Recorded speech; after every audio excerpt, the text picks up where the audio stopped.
और किसी ने द्रोणाचार्य से पूछा, आचार्य आपने एकलव्य का अंगूठा क्यों कटवाया?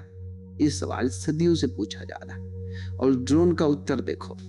द्रोण ने कहा, उसने विद्या चुराई थी। जरा इस वाक्य पर रुको, इसे अपने भीतर गूंजने दो। उसने विद्या चुराई थी।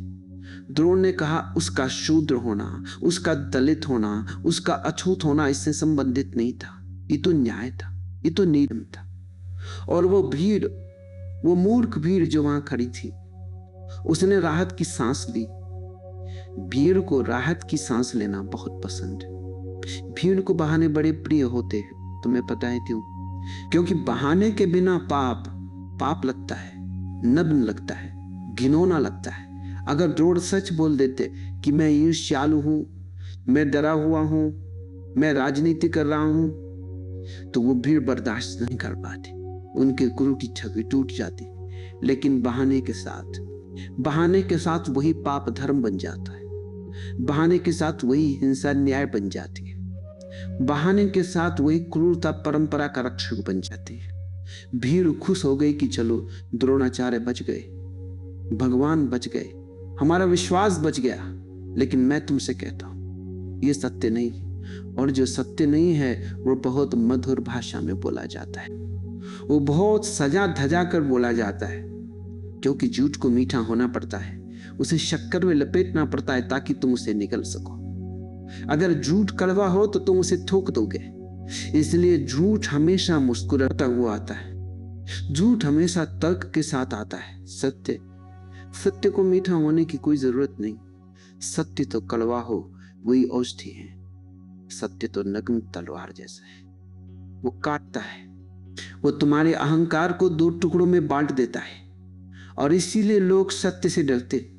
लोग द्रोण के झूठ के साथ जीना पसंद करते हैं, लेकिन एकलव्य के सत्य का सामना करने की हिम्मत नहीं जुटा पाते। अब तुम जरा अपनी बुद्धि का उपयोग करो, थोड़ा सोचो, उस बेहोशी से जागो जिसमें तुम सदियों से जी रहे हो। द्रोण कहते हैं विद्या चुराई। क्या विद्या कोई धन है जिसे चुराया जा सके? क्या विद्या कोई सोने की अशर्फी है जिसे तुम किसी की जेब से निकालकर अपनी जेब में रख लो? क्या विद्या कोई हीरे का हार है जिसे तिजोरी से गायब कर दिया जाए? यह बहुत हास्यास्पद है, यह बहुत बचकानी बात है। विद्या कोई वस्तु नहीं, विद्या कोई संपत्ति नहीं है जिस पर द्रोणाचार्य का या किसी ब्राह्मण का या किसी क्षत्रिय का ताला लगा हो। विद्या तो भीतर की जागृति है, विद्या तो देखने की आंख है, विद्या तो चेतना का प्रकाश है। क्या तुम प्रकाश को चुरा सकते हो? सोचो, अगर मैं दिया जलाकर बैठा हूं और तुम दूर बैठकर उस दिए की रोशनी में अपनी किताब पढ़ लो, तो क्या तुम चोर हो गए? क्या मेरी रोशनी कम हो गई? क्या मेरे दिए का तेल कम हो गया? प्रकाश तो बंटने के लिए है। प्रकाश का स्वभाव ही है फैलना। अगर तुम सूरज की रोशनी में बैठ गए तो क्या तुमने सूरज को लूट लिया? नहीं। प्रकाश कभी चोरी नहीं होता। दिए से दिया जलता है, चोरी नहीं होता। जब एक दिए से दूसरा दिया जलता है तो प्रकाश दोगुना होता है, कम नहीं होता। लेकिन द्रोण की बुद्धि वो बनिए की बुद्धि है, वो गुरु की बुद्धि नहीं है। वो हिसाब किताब लगा रहा है, ये मेरा है, ये तेरा है, तूने मेरा ज्ञान ले लिया। अरे ज्ञान किसी का नहीं होता। ज्ञान आकाश की तरह है, ज्ञान हवा की तरह है, ज्ञान बहती हुई नदी की तरह है। क्या तुम नदी को अपनी तिजोरी में बंद कर सकते हो? और जो आदमी आकाश पर दीवारें उठाने की कोशिश करे, जो आदमी हवा को गुत्थी में बांधने की कोशिश करे, उसे तुम ज्ञानी कहते हो? वो पागल है, वो विक्षिप्त है। और हमारा पूरा समाज ऐसे ही विक्षिप्त लोगों के इशारों पर चलता है। अंधेरा चोरी करता है, अज्ञान चोरी करता है, सत्ता चोरी करती है, अधिकार चोरी करता है। और जब कोई तथाकथित गुरु यह कहे कि इसने मेरी विद्या चुराई, तो समझ लेना वो गुरु नहीं है, वो व्यापारी।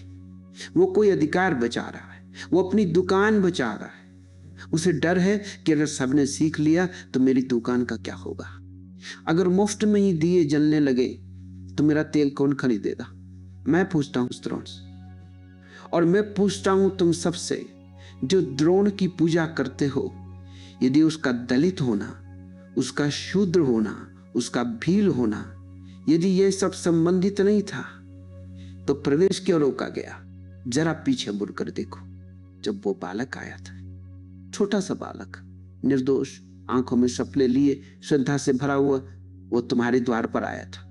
उसने कहा था मुझे सिखा दो। तब तुमने उसे गले क्यों नहीं लगाया? तब तुमने ये क्यों नहीं कहा कि आओ, विद्या पर सबका हक है? तब तुमने उसे धक्के मारकर क्यों निकाला? यदि विद्या चुराना अपराध था तो विद्या देना अपराध क्यों नहीं था? यदि वह योग्य था सीखने की और वो योग्य था, ये उसने सिद्ध कर दिया, तो तुमने उसकी योग्यता का अपमान क्यों किया? सिर्फ इसीलिए कि वो मोहल्लों में पैदा नहीं हुआ, सिर्फ इसीलिए कि उसके पास राजसी वस्त्र नहीं थे। देखो, इस व्यवस्था का गणित बहुत साफ है। ये जो समाज तुम देखते हो, ये जो ढांचा तुम देखते हो, ये बहुत चालाक है। जो भीतर है, जो मोहल्लों में है, जो ऊंची जाति के हैं, जो सत्ता के गलियारों में है, उनके लिए नियम रबर की तरह लचीले होते हैं। वे नियम तोड़े तो उसे लीला कहा जाता है, वे नियम तोड़े तो उसे अपवाद कहा जाता है। लेकिन जो बाहर है, जो अछूत है, जो गरीब है, जो जंगल के वासी हैं, उनके लिए नियम तलवार होते हैं, सीधे गर्दन पर गिरते हैं। उनके लिए कोई माफी नहीं, उनके लिए कोई सुनवाई नहीं। और फिर भी तुम कहते हो न्याय हुआ, तुम कहते हो गुरु दक्षिणा दी गई। शर्म नहीं आती इन शब्दों का उपयोग करते हुए? पागलों, अपनी आंखों से यह परंपरा का चश्मा उतारो। द्रोण ने अंगूठा नहीं मांगा था। अंगूठा तो बस एक बहाना था, अंगूठा तो बस शरीर का एक टुकड़ा था। द्रोण ने चुनौती मांगी थी, द्रोण ने भविष्य काटा था। द्रोण ने एक संभावना की हत्या की थी। द्रोण ने एक प्रतिद्वंद्वी को, अर्जुन के कंपटीटर को हमेशा के लिए अपंग किया था। क्यों? क्योंकि द्रोण ने अर्जुन को वचन दिया था, मैं तुझे दुनिया का सर्वश्रेष्ठ धनुर्धर बनाऊंगा। यह वचन प्रेम से नहीं दिया गया था, यह वचन अहंकार से दिया गया था। मेरा शिष्य सर्वश्रेष्ठ होगा, ताकि दुनिया कहे कि द्रोण सर्वश्रेष्ठ गुरु है। यह द्रोण की अपनी महत्वाकांक्षा थी, और अपनी महत्वाकांक्षा के लिए उसने एक निर्दोष की बलि ले ली। और तुम उसे गुरु कहते हो? क्या गुरु ऐसा होता है? गुरु काटता नहीं, गुरु जोड़ता है। गुरु तुम्हें तोड़ता नहीं, गुरु तुम्हें पूरा करता है। गुरु तुम्हें अपंग नहीं बनाता, गुरु तुम्हें पंख देता है उड़ने के लिए। गुरु जलाता नहीं है। गुरु तो तुम्हारे भीतर का बुझा हुआ दीपक जलाता है। लेकिन वहां उस जंगल में उस दिन दीपक नहीं, डर जलाया गया। एक ऐसा डर पैदा किया गया जो सदियों तक लोगों के दिलों में बैठा रहे। वहां धर्म नहीं, शुद्ध राजनीति चली। वहां ज्ञान नहीं, पदवी बचाई गई। वहां सत्य नहीं, सिंहासन सुरक्षित किया गया। और सबसे बड़ा मजाक सुनो, इतिहास का सबसे बड़ा, सबसे क्रूर व्यंग्य, जिसने शिष्यमान्य से इनकार कर दिया, जिसने कहा तू अछूत है, दूर हट, तेरी परछाई भी मुझे अपवित्र कर देगी, उसी ने दक्षिणा मांगी। कभी सोचा इस बारे में? दक्षिणा तो शिष्य देता है। जब तुमने उसे शिष्य माना ही नहीं, जब तुमने उसे ज्ञान दिया ही नहीं, जब तुमने उसे अपने आश्रम में घुसने ही नहीं दिया, तो तुम किस हक से दक्षिणा मांग रहे हो? कौन सा मुंह लेकर तुम उसके सामने खड़े हो गए? ये दक्षिणा नहीं है। शब्दों के जाल में मत फंसना।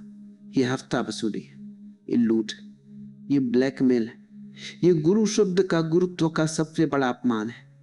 द्रोण ने गुरु परंपरा के मुंह पर कालिक पोत दी, लेकिन हमारे इतिहासकार, हमारे पंडित वहीं इस कालिक को महिमा बनाकर पेश करते।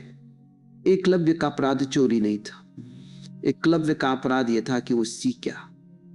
एकलव्य का अपराध यह था कि वो सफल हो गया, बिना किसी स्कूल के, बिना किसी कॉलेज के, बिना किसी डिग्री के, बिना किसी प्रमाण पत्र के। और इस सरीगली व्यवस्था को, इस सिस्टम को, इस बात से सबसे ज्यादा नफरत है। इस व्यवस्था को उड़ान से बड़ा डर लगता है। तुम्हें पता है यह समाज, यह व्यवस्था किससे डरती है?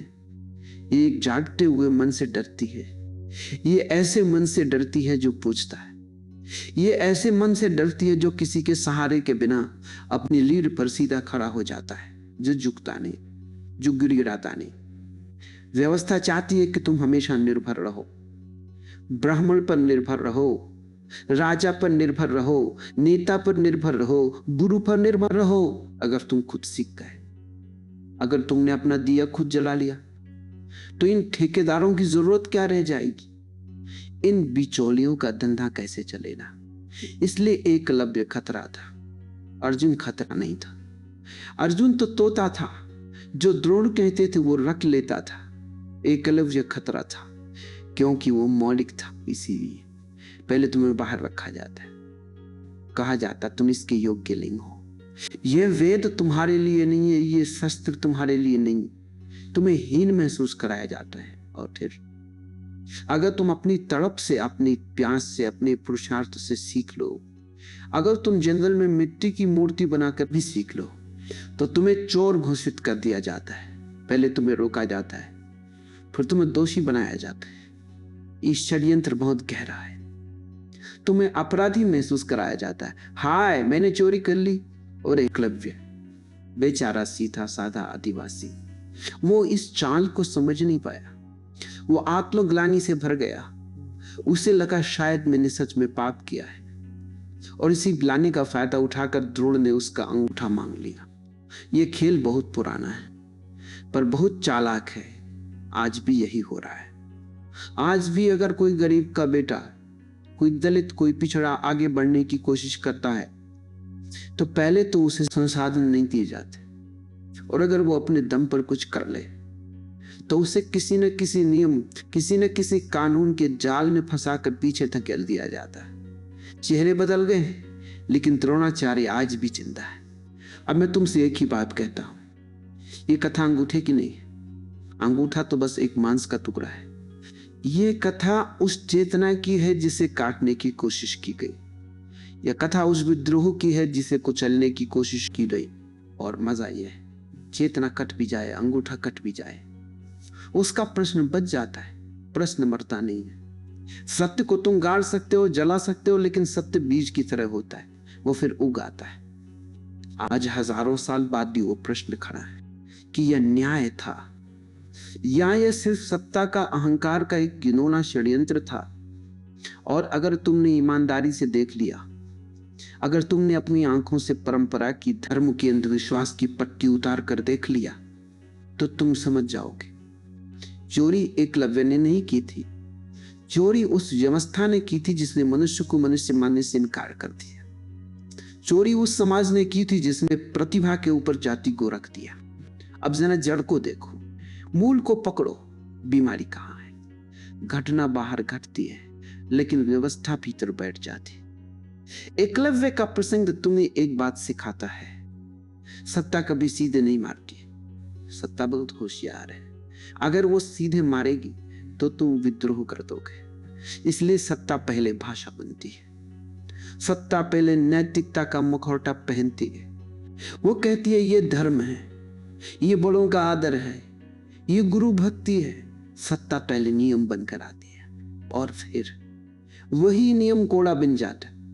द्रोण का वो वाक्य याद रखो, उसने विद्या चुराई। ये मनोविज्ञान है, ये अपने अपराध बोध को दूसरे पर थोपने की कला है, ये प्रोजेक्शन है। अपराधी द्रोण था, पक्षपाती द्रोण था, लेकिन उसने बड़ी चतुराई से एकलव्य को अपराधी बना दिया। ये पीड़ित को ही मुजरिम बना देने की पुरानी चाल है। तुम समझते हो विद्या गुरु की निजी संपत्ति है, तुम समझते हो कि ज्ञान पर कॉपीराइट होता है। यह तुम्हारी पहली भूल है। विद्या आकाश की तरह है, खुला आकाश। कोई आकाश पर कब्जा नहीं कर सकता। कोई ये नहीं कह सकता कि मेरे घर के ऊपर जो आकाश है वो मेरा है, तो वहां सांस नहीं ले सकते। और जो आकाश पर कब्जा करे वो पागल है, वो मूढ़ है। लेकिन समाज की बीमारी यही है, वो आकाश पर भी दीवारें बनाता है, वो श्वास पर भी नियम लिखता है, वो प्रेम पर भी कर लगाता है, वो ध्यान पर भी पहरा बिठाता है। वो कहता है अगर परमात्मा को पाना है तो पहले पुजारी को दक्षिणा दो, पहले हमारी दुकान से टिकट लो। सुनो, गौर से सुनो, विद्या चोरी नहीं होती। विद्या प्यास से जन्मती है, विद्या आग से जन्मती है। विद्या उस जिज्ञासा से जन्मती है जो तुम्हें रात भर सोने नहीं देती। एकलव्य के भीतर वो जिज्ञासा थी, वो तड़प थी। उसने किसी की जेब नहीं काटी, उसने द्रोण का धनुष नहीं चुराया। उसने द्रोण के बाण नहीं चुराए, उसने सिर्फ देखा दूर से, झाड़ियों के पीछे से। उसने सिर्फ मौन में सीखा, उसने सिर्फ अभ्यास किया। अपने पसीने से, अपने खून से उसने विद्या कमाई थी।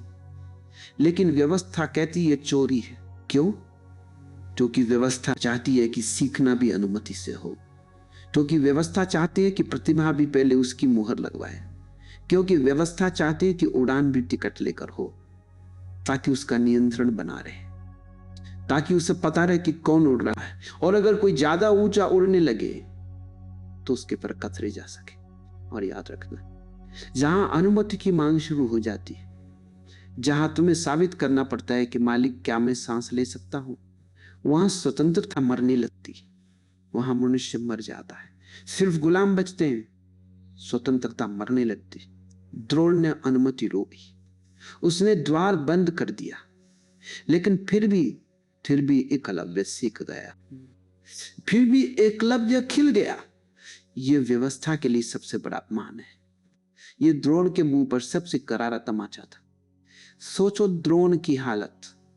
वो देश का सबसे बड़ा गुरु माना जाता था, शाही गुरु, और जंगल का एक आवारा लड़का, बिना किसी मंत्र के, बिना किसी शास्त्र के, बिना किसी नियम के, उससे भी आगे निकल गया।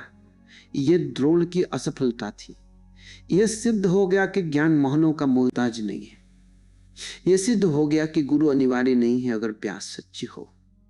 और व्यवस्था अपनी असफलता का बदला लेती है, वो बहुत क्रूरता से बदला लेती है। द्रोण को डर लग गया। उसे अर्जुन के हारने का डर नहीं था, उसे अपनी दुकान बंद होने का डर था। अगर दुनिया को पता चल जाए कि जंगल में मिट्टी की मूर्ति के सामने बैठकर भी सीखा जा सकता है, तो फिर द्रोणाचार्य के आश्रम में करोड़ों की फीस कौन देगा? फिर राजाओं के बेटे उसके पैर क्यों दबाएंगे? फिर उसका सिंहासन कैसे बचेगा? इसलिए एकलव्य को दंड दिया गया, ताकि बाकी लोग डर जाएं, ताकि भविष्य में कोई भी शूद्र, कोई भी गरीब, कोई भी वंचित सिर उठाने की हिम्मत ना करे, ताकि कोई भी बिना टिकट यात्रा ना करे। अब तुम समझो द्रोण कौन है। द्रोण केवल एक व्यक्ति नहीं है, द्रोण एक संस्था है, द्रोण एक सड़ी हुई मानसिकता है। द्रोण वो शिक्षक है जो शिक्षा नहीं देता बल्कि तोते तैयार करता है। द्रोण वह गुरु है जो गुरुत्व नहीं जानता। द्रोण वह पुरोहित है जो प्रार्थना नहीं जानता। द्रोण वह अधिकारी है जो तुम्हारी आत्मा पर अपना हस्ताक्षर चाहता है। और एकलव्य कौन है? एकलव्य केवल एक वीर युवक नहीं। एकलव्य हर वह मनुष्य है जिसे रोका गया। एकलव्य हर वह बच्चा है जो स्कूल के बाहर खड़ा रहा क्योंकि उसके पास फीस नहीं थी। एकलव्य हर वह आंख है जिसे सपने देखने से डराया गया। एकलव्य हर वह प्रश्न है जिसे अनुशासनहीनता कहकर दबा दिया गया। अब मैं तुम्हें एक बहुत सूक्ष्म बात बताता हूं, बहुत गहरी बात। द्रोण ने अंगूठा ही क्यों मांगा? गर्दन क्यों नहीं मांगी? हाथ क्यों नहीं मांगा? क्योंकि अंगूठा प्रतीक है। अंगूठा केवल शरीर का हिस्सा नहीं, अंगूठा तुम्हारी क्षमता का केंद्र है। अंगूठा तुम्हारी पकड़ है, अंगूठा तुम्हारी पहचान है। अंगूठा काटना एक संदेश है। संदेश यह है कि तुम सीख तो सकते हो, लेकिन तुम उसका उपयोग नहीं कर सकते। तुम प्रयास तो कर सकते हो, लेकिन तुम परिणाम नहीं पा सकते। तुम दौड़ तो सकते हो, लेकिन तुम जीत नहीं सकते। जीत तो आरक्षित है, जीत तो पहले से तय है अर्जुन के लिए। यह श्रेष्ठता का खेल है, और श्रेष्ठता का खेल हमेशा हिंसक होता है। जब भी कोई कहता है मैं सबसे श्रेष्ठ हूं, तो समझ लेना कि अब वो किसी न किसी का अंगूठा काटेगा, क्योंकि बिना दूसरों को छोटा किए वो बड़ा नहीं दिख सकता। लकीर को छोटा करने के दो तरीके हैं, या तो अपनी लकीर बड़ी कर लो या दूसरे की लकीर मिटा दो। द्रोण ने अपनी लकीर बड़ी नहीं की, उसने एकलव्य की लकीर मिटा दी। ये कायरता है। आज भी यह खेल चलता है तुम्हारे दफ्तरों में, तुम्हारे परिवारों में, तुम्हारे समाज में। आज भी बहुत से द्रोण बैठे हैं। वे तलवार लेकर नहीं बैठे, वे नियमों की फाइलें लेकर बैठे। वे तुम्हारा अंगूठा मांगते, किसी से उसके आत्मसम्मान का अंगूठा मांगते, किसी से उसके सवालों का अंगूठा मांगते, चुप रहो, ज्यादा मत बोलो। किसी से उसकी मौलिकता का अंगूठा मांगते, वही करो जो सब कर रहे। किसी से उसकी हंसी का, किसी से उसकी आंखों की चमक का अंगूठा मांगते हैं और लोग दे देते, हंसते हंसते देते थे। क्यों? क्योंकि लोग सीख गए हैं झुकना, क्योंकि लोगों को बचपन से सिखाया गया है कि झुकना ही धर्म है, कि बड़ों के सामने, गुरु के सामने, समाज के सामने अपनी रीढ़ की हड्डी निकाल कर रख देना ही संस्कार है। क्योंकि लोग समझते हैं समर्पण का अर्थ गुलामी है। यहां सबसे बड़ा धोखा है। धर्म के नाम पर सबसे बड़ा झूठ समर्पण गुलामी नहीं। समर्पण तो परम जागरण है, पर समर्पण किसके सामने? समर्पण सत्य के सामने, समर्पण प्रेम के सामने, समर्पण अस्तित्व के सामने। और गुलामी किसके सामने? गुलामी सत्ता के सामने, गुलामी भीड़ के सामने, गुलामी डरे हुए लोगों द्वारा बनाए गए नियमों के सामने। एकलव्य ने जो किया वो श्रद्धा है, लेकिन वो अंधी श्रद्धा है। वो आंखों से खाली है, और आंखों के बिना श्रद्धा अंधविश्वास बन जाती, और अंधविश्वास हमेशा शोषण का रास्ता खोल देता है। अब ध्यान दो, मैं एकलव्य के प्रति करुणा रखता हूं, अपार करुणा, क्योंकि उसका हृदय शुद्ध है। वो कोहारा है, उसने किसी का अहित नहीं चाहा, उसने द्रोण से नफरत नहीं की, उसने तो सिर्फ सीखना चाहा। लेकिन मैं एकलव्य को जकजोरना भी चाहता हूं, मैं उसे नींद से जगाना चाहता हूं, क्योंकि उसने प्रश्न नहीं किया। उसने अपनी मेधा, अपनी प्रतिभा, अपने भीतर की आग, सब कुछ एक पाखंडी के चरणों में रख दिया। उसने अपनी स्वतंत्रता भी दक्षिणा बना दी। ये त्रासदी है, और ये त्रासदी केवल एकलव्य की नहीं है, यह हर उस आदमी की है जो गुरु खोजते खोजते मालिक पा लेता है। यह हर उस आदमी की है जो धर्म खोजते खोजते डर में फंस जाता है, जो सत्य खोजते खोजते संप्रदाय की जेल में बंद हो जाता है। मैं द्रोण को भी देखता हूं, और कभी कभी बहुत गहरे में मुझे द्रोण पर भी दया आती है। वो भी तो पीड़ित है, वो भी तो संस्कारों का कैदी है, वो भी तो व्यवस्था का एक पुर्जा है। द्रोण भी उसी भीड़ का प्रतिनिधि है जिसने उसे महान बनाया, और जो भीड़ तुम्हें महान बनाती है वही भीड़ शर्तें रखती है। द्रोण स्वतंत्र नहीं है, द्रोण को भी राजा चाहिए, उसे भी अपनी नौकरी बचानी है। द्रोण को भी पद चाहिए, द्रोण को भी प्रतिष्ठा चाहिए, द्रोण को भी इतिहास में नाम चाहिए, सर्वश्रेष्ठ गुरु। और जब तुम नाम के भूखे होते हो, जब तुम महत्वाकांक्षा से भरे होते हो, तब तुम सत्य बेचने लगते हो, तब तुम शिष्य को साधन बना लेते हो, अपनी सीढ़ी बना लेते हो, तब तुम शिक्षा को राजनीति बना देते हो। इसलिए मैं कहता हूं, द्रोण एक बीमारी है, और बीमारी व्यक्ति नहीं प्रणाली होती है। व्यक्ति तो बस वाहक होता है। संघर्ष का भाग देखो, कथाएं बहुत हैं, चेहरे बहुत हैं, लेकिन सूत्र एक ही है। पहले बाहर करो, फिर अपराधी बना हो, फिर दंड दो, फिर कहो न्याय हुआ। किसी को मंदिर से बाहर किया गया, फिर कहा गया तुम्हारा स्पर्श अशुद्ध है। लेकिन अशुद्ध किसने बनाया? तुम्हारे डर ने बनाया, तुम्हारी लालसा ने बनाया। किसी को शिक्षा से बाहर किया गया, फिर कहा गया तुम अज्ञानी हो, गंवार हो। लेकिन अज्ञान किसने पैदा किया? तुम्हारे ताले ने पैदा किया, तुमने उसे किताब छूने नहीं दी। किसी को सम्मान से बाहर किया गया है, फिर कहा गया तुम्हारे भीतर संस्कार नहीं है। लेकिन संस्कार का अधिकार किसने छीना? तुम्हारे सिंहासन ने छीना। यह खेल बहुत पुराना है, और खेल इतना पुराना है, इतना गहरा है कि लोग उसे ही धर्म मान लेते। इसी को मैं पाखंड कहता हूं। तुमने एकलव्य की विद्या को चोरी कहा, लेकिन तुमने द्रोण की विद्या को दान कहा। क्यों? क्योंकि द्रोण सत्ता के साथ है। सत्ता हमेशा अपने साथियों को पवित्र कहती है, और सत्ता हमेशा अपने विरोधियों को, अपनी बात न मानने वालों को अपराधी कहती है। ये उसका स्वभाव है। एकलव्य के भीतर भी एक कमी थी, लज्जा, हीनता। वो जानता था वो स्वीकार नहीं किया गया, वो जानता था वो बाहर का है, वो जानता था ये क्षेत्र उसका नहीं है, फिर भी वो सीख गया। ये उसकी हिम्मत थी। लेकिन फिर भी उसने अपनी हीन भावना को तोड़ा नहीं। उसने दरवाजा नहीं खटखटाया, उसने द्रोण की आंखों में आंखें डालकर सवाल नहीं किया कि मेरा गुनाह क्या है। उसने सिर्फ झुक कर दे दिया। अब तुम पूछोगे तो क्या एकलव्य को अंगूठा नहीं देना चाहिए था? क्या उसे मना कर देना चाहिए था? मैं कहता हूं हाँ। अंगूठा देने से पहले उसे आंख खोलनी चाहिए थी। उसे पूछना चाहिए था मैं किसका शिष्य हूं, उस मिट्टी की मूर्ति का या इस हाड़ मांस के आदमी का जो मेरे सामने खड़ा है। मूर्ति ने तो अंगूठा नहीं मानना था, तो यह आदमी बीच में दलाली खाने क्यों आ गया। उसे समझना चाहिए था गुरु वही है जो मुक्त करे। जो अंगूठा मांगे वो कसाई हो सकता है, गुरु नहीं। मैं कहता हूं उसे देखना चाहिए था कि यहां मुक्ति नहीं नियंत्रण है।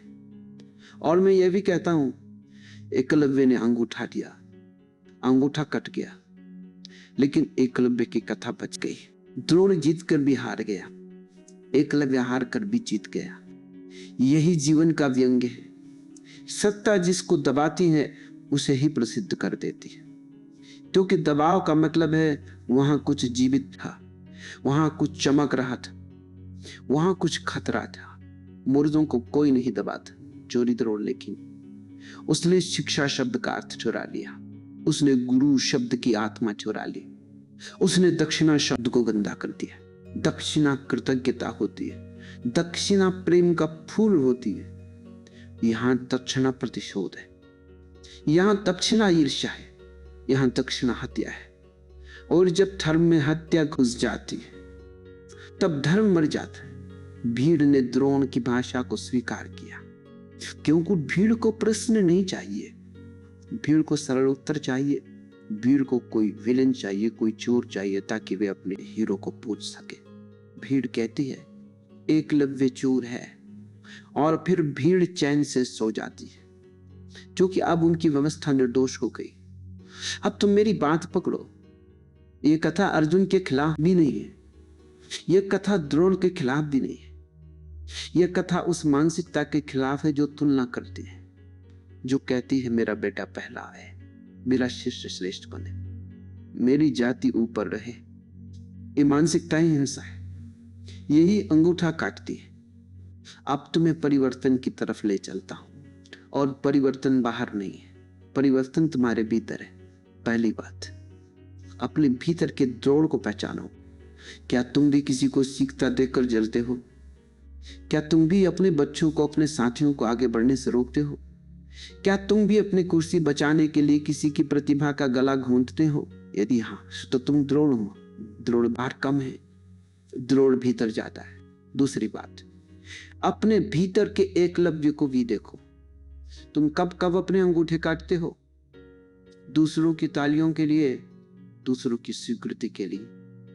लोग क्या कहेंगे, इस डर से तुम अपनी प्रतिभा, अपनी खुशी, अपना प्रेम काट कर फेंक देते हो। यही दक्षिणा है, यही गलत दक्षिणा है। तुम रोज आत्महत्या कर रहे हो ताकि समाज खुश रहे। तीसरी बात, समर्पण सीखो, लेकिन सही जगह। समर्पण अपने जागरण के सामने, समर्पण अपनी सत्य के सामने। याद रखो, सच्चा गुरु तुमसे कुछ काटता नहीं, सच्चा गुरु तुम्हें पूरा करता है। वो तुम्हें वैसा बना देता है जैसे तुम होने के लिए पैदा हुए हो। वो तुम्हें तुमसे ही मिलवा देता है। अगर कोई तुम्हें भय देता है, अगर कोई तुम्हें छोटा महसूस कराता है, तो वहां गुरु नहीं, वहां अहंकार बैठा है। चौथी बात, साक्षी बनो, लड़ो मत, बस देखो। अपने भीतर उठती लहरें देखो, अपने भीतर की ईर्ष्या देखो, अपने भीतर का डर देखो, और देखते देखते तुम मुक्त होने लगोगे। क्योंकि जो देखा जाता है वो पकड़ ढीली करता है। एकलव्य की कथा का असली संदेश यही है, तुम्हारे भीतर बहुत कुछ काटा जा रहा है और तुम ही काट रहे हो। कभी किसी द्रोण के कहने पर, कभी किसी भीड़ की मुस्कान के भी। अब अंत की ओर कहने को इतना ही। द्रोण ने कहा विद्या चोरी हुई। मैं कहता हूं विद्या चोरी नहीं होती, चोरी हमेशा अवसर की होती है, चोरी हमेशा मनुष्य की गरिमा की होती है। एकलव्य का अंगूठा कट गया, पर तुम्हारा अंगूठा अभी बचा है, उसे मत काटना, उसे किसी को मत देना, अपनी संभावना किसी भी कीमत पर मत बेचना। और यह मत समझना कि विद्या बाहर है, विद्या तुम्हारे भीतर है। जैसे बीज के भीतर वृक्ष, जैसे अंधेरे के भीतर प्रकाश है, जैसे मौन के भीतर संगीत है। बस देखो, बस जागो, बस साक्षी बनो, और फिर तुम पाओगे। कोई द्रोण तुम्हें रोक नहीं सकता, क्योंकि जो भीतर जाग गया वो अब किसी की अनुमति नहीं मांगता, वो बस बहता है, नदी की तरह, सागर की ओर।